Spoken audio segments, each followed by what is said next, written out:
Hello everyone, here I am back in another video lecture.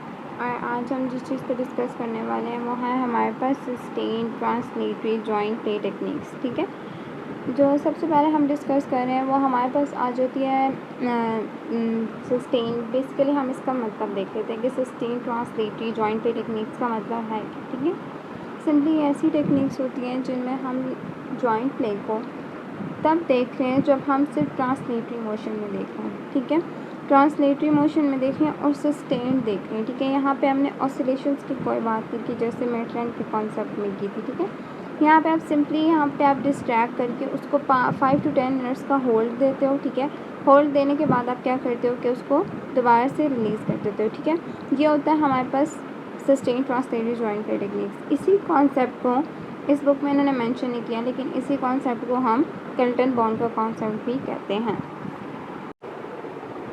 Okay, next चीज़ जो आ जाती है वो हमारे पास आ जाता है ग्रेडिंग सिस्टम। ठीक है, इसके हम ग्रेड्स को कैसे डिवाइड करते हैं, इसको कैसे डोज कर देते दी जाती है। ठीक है, इसकी मोबिलाइजेशन, इस मोबिलाइजेशन की जो केल्टन बॉन्ड का कॉन्सेप्ट है, इसकी ग्रेडिंग सिस्टम या इसकी डोजेज कैसे दी जाती है। ठीक है, 3 ग्रेड्स में इसको डिवाइड किया गया है। ठीक है, ग्रेड 1 जो है वो हमारे पास सिंपली एक लूजन के नाम से लिखा गया है। ठीक है, या कहा गया।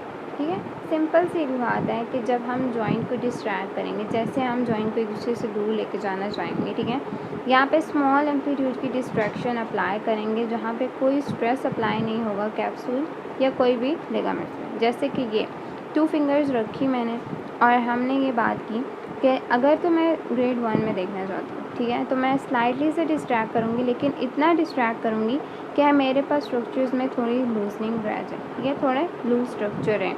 ठीक है, अब इन्होंने कहा है कि हमारे पास यहाँ पे सारी फोर्सेस बराबर होंगी। ठीक है, cohesive forces, muscle tension, atmospheric pressure, सारा कुछ। ठीक है, तो हम ग्रेड 1 में जब बात करें, यही बात कर रहे थे। ओके, अब ये जो हमारे पास बात आ गई थी ग्रेड 1 की। ठीक है, ग्रेड 1 में उन्होंने ये सारी चीज़ें डिस्कस की थी कि लूजनिंग होनी चाहिए हमारे पास। अब ये लूजनिंग क्या डिपेंड करी है कि हमारे पास स्ट्रक्चर में कहीं पे भी रेजिस्टेंस हमें फील नहीं होनी चाहिए।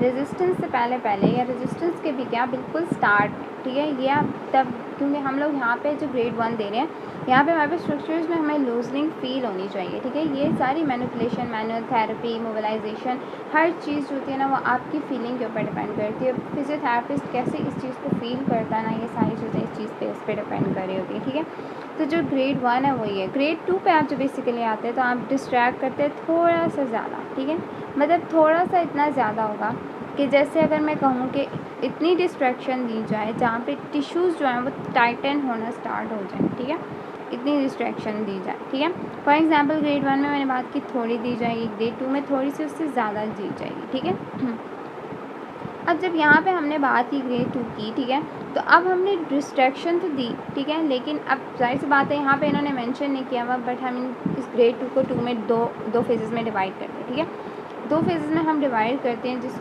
फेजेज़ या जोन्स की बात करते हैं जिसमें 2 जोन्स होते हैं। First is slack zone, second is transition zone. ठीक है, स्लैक जोन बेसिकली वो जोन होता है जहाँ पे हमारे पास स्ट्रक्चर में अभी भी लूजनिंग आ रही होती है। जैसे ही स्लैक जोन ख़त्म होता है, ट्रांजिशन जोन स्टार्ट होता है, टाइटनेस हमें प्रॉपर फील होने लग जाती है। ठीक है, प्रॉपर टाइटनेस हमें फील होने लगती है। अब इसको एक एग्जांपल से अगर मैं डिस्क्राइब करती हूँ कि एक जैसे अगर रस्सी होती है घर में हमारे पास। ठीक है, जब तक वो लूज़ है, हम 2 सिरे 2 बंदे पकड़ लेते हैं और जब तक उसके बीच में बल है, ठीक है, कोई ना कोई बल बीच में है या कोई ना कोई नॉट्स हैं बीच में या कोई ना कोई एरिया ऐसा है जो लूज़ वहाँ पे शो हो रहा है। ठीक है, दैट मीन्स कि वो स्लैक जोन में ही अभी लाई कर है। जैसे आपको एक साइड का बंदा उसको खींचेगा ज़ोर से, ठीक है, तो क्या होगा कि वो सारे बल ख़त्म होना शुरू हो जाएंगे और फिर क्या होगा, ट्रांजिशन जोन में स्टार्ट हो जाएंगे। वहाँ से ट्रांजिशन जोन जहाँ पे बल सारे ख़त्म हो रहे हैं, उस जोन को हम कहते हैं ट्रांजिशन जोन। ठीक है, अब टेकिंग अप द स्लैक का मतलब यही है जहाँ से ट्रांजिशन जोन स्टार्ट हो रहा है। ठीक है, ग्रेड 2। फिर हम आ जाते हैं ग्रेड 3 पे। ठीक है, ग्रेड 3 बेसिकली एक स्ट्रेच जोन है। ठीक है, स्ट्रेच जोन का बेसिकली मतलब ये है जहाँ पे हमने टाइटनेस फील की है, एंड जोन आ गई थी, टिश्यू की रेजिस्टेंस हमें फील होना स्टार्ट हुई। वहाँ से आपने स्लाइटली इतना स्ट्रेच करना है जितना आपकी स्ट्रक्चरल लिमिट है, मतलब पेशेंट की जितनी एनाटॉमिकल लिमिट आ रही है ना, आपने बस वहाँ तक स्ट्रेच करना है। पेन नहीं होने देनी, पेन से पहले ही बस आपने स्ट्रेच देना। ठीक है, और इतना भी नहीं देना कि लाइक पेशेंट को स्ट्रक्चर्स को डैमेज आना शुरू हो जाए, ठीक है। यहाँ पे हमारे पास थी ग्रेड 3, ठीक है। ग्रेड 3 में उन्होंने कहा डिस्ट्रैक्शन और glide is applied with an amplitude large enough to place stretch on the joint capsule and surrounding periarticular tissues, ठीक है, या पेरी आर्टिकुलर स्ट्रक्चर्स। अब आपने स्ट्रेच इतना देना कि लाइक आप सिंपली जो है ना फील कर सके पेशेंट, ठीक है। अब हम आ जाते हैं यूजेस के ऊपर, ठीक है। यूजेस बेसिकली ग्रेड 1 की अगर हम बात की जाए तो बेसिकली डिस्ट्रैक्शन हो जाए सिर्फ रिलीफ ऑफ पेन के लिए, ठीक है। पेन की जब रिलीफ चाहिए हमें, हम सारे ग्लाइडिंग के मोशन ग्रेड 1 में रख के डिस्ट्रैक्ट तब करते हैं, ठीक है। ग्रेड 2 की जब बात की जाती है, ठीक है, ये इनिशियल ट्रीटमेंट होता है। फॉर एग्जांपल अगर मैं किसी पेशेंट को डायग्नोज करना चाहती हूँ कि मैंने इसको मोबिलाइजेशन देनी है लेकिन मुझे आइडिया नहीं है कि मैंने किस ग्रेड की देनी है, तो मैं ग्रेड 2 से स्टार्ट करूँगी, ठीक है। ग्रेड 2 एक बेसिकली हमारे पास स्क्रीनिंग के लिए भी होता है कि पेशेंट को हमने वापस ग्रेड 1 में लेके जाना है या हमने ग्रेड 3 पे अब लेके जाना है पेशेंट को, कि पेशेंट जो मेरे पास किस स्टेज पे आया है और मुझे इसको ग्रेड 1 देना चाहिए, ग्रेड 3 या ग्रेड 2 में रखना चाहिए। ये बेसिकली डायग्नोज करने के लिए हम ग्रेड 2 को इस्तेमाल करते हैं, ठीक है। फिर आ जाता है ग्रेड 3। ग्रेड 3 की जब बात की जाती है तो बेसिकली हम यहाँ पे ग्रेड 3 को हम इनहिबिट करने के लिए, पेन को इनहिबिट करने के लिए दे रहे होते हैं, ठीक है। ओके, ग्रेड 2 की हम बात करते हैं। जब हम जेंटली ग्रेड 2 की डिस्ट्रैक्शन देंगे तो वो पेन को इनहिबिट करने के लिए यूज़ होगी, और जब हम थोड़ा सा ज़्यादा देंगे ग्रेड 2 को, ठीक है, तो हम ROMs के ऊपर काम करने के लिए दे रहे हैं, ठीक है। फिर जब हम ग्रेड 3 की डिस्ट्रैक्शन की बात करते हैं तो हम इसमें स्ट्रेच दे रहे हैं, ठीक है। ग्रेड 2 में बेसिकली हम इनहिबिट में मोस्ट कॉमनली हम इनहिबिट जो काम करते हैं वो पेन को इनहिबिशन पे काम करें या पेन को ख़त्म या रिड्यूस करने के लिए काम करें। लेकिन ग्रेड 3 जो होता है वो बेसिकली सारा कुछ जो काम कर रहा होता है वो टाइटनेस पे काम कर रहा है। ग्रेड 3 आपने तब देना है जब ग्रेड 1 ग्रेड 2 क्लियर कर चुका होगा पेशेंट, या ग्रेड 1 ग्रेड 2 में उसको पेन अब फील नहीं हो रही, पेन नहीं है, सिर्फ उसकी टाइटनेस रहेगी, तब आप ग्रेड 3 की तरफ जाते हैं, क्योंकि ये इंक्रीज़ करता है जॉइंट पे को और इंक्रीज़ करता है ROM को, ठीक है।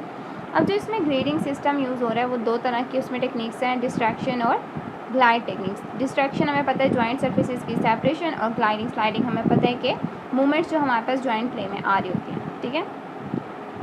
नेक्स्ट आ जाते हैं अब हम पिक्चर के ऊपर, ठीक है। थोड़ी पिक्चर की डिस्क्रिप्शन देख लेते हैं कि हमारे पास क्या क्या आ रही है, ठीक है। अब हम सबसे पहले जो चीज़ देख रहे हैं वो 3 ग्रेड्स, हमने वही जो ग्रेड्स की बात की थी। ग्रेड 1 जो है वो बहुत स्लाइटली सा अवेलेबल जॉइंट प्ले के बीच बीच में है, ठीक है, और बिल्कुल स्टार्ट में देते हैं क्योंकि हम पेन के लिए काम करें। ग्रेड 2 में थोड़ी ज़्यादा देते हैं, टिश्यू रेजिस्टेंस तक जाए, और ग्रेड 3 में हम एनाटॉमिकल लिमिट तक रीच कर जाते हैं, ठीक है, थोड़ा स्लाइटली सा स्ट्रेच देख के, ठीक है। जहाँ पे टिश्यू की रेजिस्टेंस आ रही है अब ये पर्सन टू पर्सन मैटर कर रही है क्योंकि पैथोलॉजी पे डिपेंड कर रही है, ठीक है। ग्रेड 3 जो होता है फिर एनाटॉमिकली, बेसिकली ये भी पेशेंट टू पेशेंट वेरी करती है, कुछ लोगों की एनाटॉमिकल लिमिट ज़्यादा होती है, कुछ की कम होती है, सही है। सो ये सारा कुछ था, फिर भी कुछ समझ ना आए तो आप पूछ सकते। Thanks for watching.